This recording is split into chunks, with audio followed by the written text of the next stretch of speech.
ഈ നിസ്വാർത്ഥതയാണ് മനുഷ്യനെ മനുഷ്യനാക്കുന്നത്. ആ നിസ്വാർത്ഥതയാണ് മനുഷ്യന്റെ അസ്തിത്വത്തെ കൊണ്ട് പഠിപ്പിക്കുന്നത്.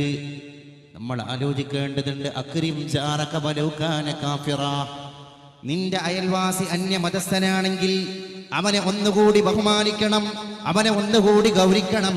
അവൻ സഹോദര മതസ്ഥനാണെങ്കിൽ ആ സഹോദര്യ മതത്തിന്റെ ദർശനങ്ങളെ നമ്മൾ നമ്മുടെ ജീവിതത്തിലൂടെ പ്രകടമാക്കണം.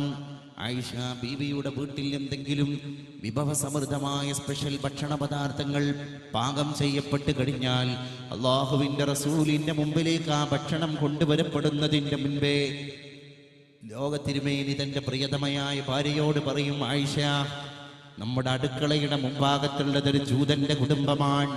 ആ ജൂതന്റെ കുടുംബമാണ് നമ്മുടെ അയൽപ്പക്കക്കാരെങ്കിൽ നമ്മുടെ അയൽപ്പക്കക്കാരന് നമ്മുടെ വിഭവസമൃദ്ധമായ ഭക്ഷണത്തിന്റെ ഒരു ഭാഗതയും കുറിക്കാൻ ഞാനും നീയും ബാധ്യസ്ഥരാൻ. അതുകൊണ്ട് അവനെ കൊണ്ടുപോയി കൊടുക്ക് എന്നതിൻ്റെ ശേഷം മതി നമുക്ക് അന്നം രുചിക്കാൻ എന്ന് ലോകപരിഷ്കർത്താവ് മുഹമ്മദ് മുസ്തഫ സ്വല്ലല്ലാഹു അലൈഹി വസല്ലം മദീനയുടെ മണലാരണ്യത്തിലൂടെ സഹാബത്തിന് ക്ലാസ് എടുത്തുകൊണ്ടിരിക്കുമ്പോഴാണ് മണലാരണ്യത്തിലൂടെ അന്യമതസ്ഥനായ ജൂതന്റെ ഭൗതിക ശരീരം വിലാപയാത്രയായി ശവമഞ്ചത്തിൽ കൊണ്ടുപോവുകയാണ്. ആ യാത്രാവേളയിൽ ഇരുന്നു കൊണ്ട് ക്ലാസ് കേട്ടുകൊണ്ടിരിക്കുന്ന സഹാബത്തിനോട് പരിശുദ്ധ റസൂൽ സല്ലല്ലാഹു അലൈഹി വസല്ലം പറഞ്ഞു കൊടുക്കുകയാണ്, സഹാബ, നിങ്ങൾ എണീറ്റ് നിൽക്കണം. ആ പോകുന്നതൊരു ജൂതന്റെ മയ്യിത്തല്ല, അതൊരു മനുഷ്യന്റെ മയ്യിത്താണ്.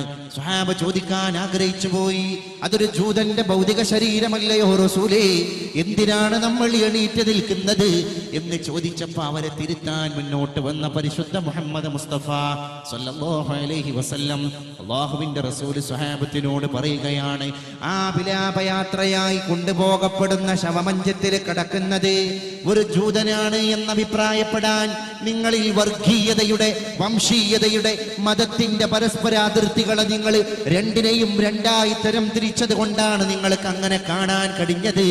ഞാൻ ആ ശവമഞ്ചത്തിൽ ദർശിക്കുന്നത് ഒരു മനുഷ്യന്റെ ഭൗതിക ശരീരമാണ്.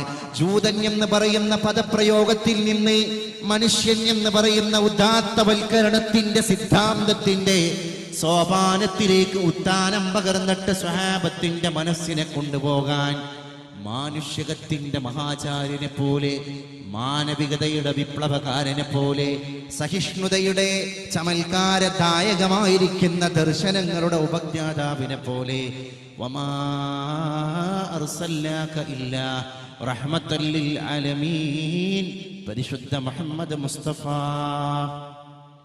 സല്ലല്ലാഹു അലൈഹി വസല്ലം